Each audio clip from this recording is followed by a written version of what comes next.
With a new administration coming into office, the ag sector is keeping a close eye on potential policy shifts and the impact that that could have on a number of industries, including the farmland market. Well, joining us now and more on this, CEO of National Land Realty, our good friend Ronnie Richardson. Ronnie, always a pleasure. Great to see you. So this is what we know. We know policy changes are coming, right? But we're not sure exactly what. So maybe you could share your thoughts, so what you're hearing from the land industry when it comes to this new administration coming in next year.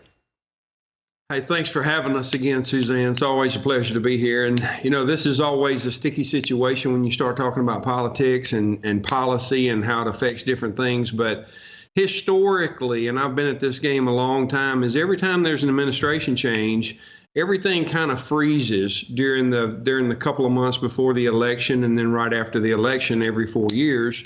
But it's not necessarily a bad thing. It's not. It's just everybody's nervous about what it's going to be. If you drink from a red water fountain, you think one way. If you drink from a blue water fountain, you think another way.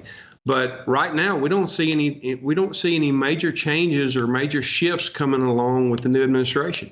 Is there anything specifically? Like I said, I feel like we're all in a holding pattern right now, and every industry is feeling this, waiting to see what happens. But is there anything specifically that you might be looking for when it comes to the land market? You know, when we talk about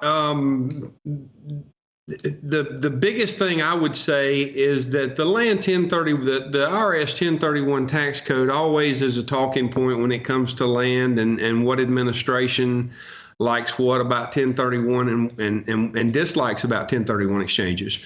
But we have a president now that has background, a new president-elect that has a background in real estate. So we feel really good about the 1031. We should not have to worry about 1031 discussions for the next several years.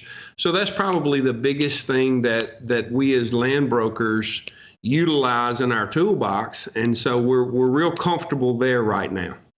Any bottom line for landowners? I mean, maybe some final advice for those looking to sell or buy in this market? I would say don't panic sell and don't panic buy right now. Interest rates are coming down. If you need to refinance your property, continue to watch it. If they come down a little bit more and you can save a point and a half on your interest rates, go ahead and refinance. But you know, I always say the same thing. The time to sell is when you don't have to. So if it's in the foreseeable future, please call somebody and start making a plan. Let me ask you this, on the horizon, do you see at all land sales slowing at all? I mean, are we there right now, or do you predict us to be there maybe first quarter of the new year? We're there right now. Yeah. Our land prices overall nationwide are down about 10%. So, and the land sales have slowed just a little bit.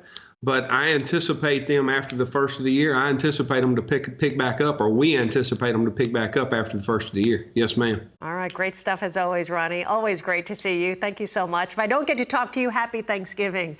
CEO, you bet, of National Land Realty. That's our buddy, Ronnie Richardson.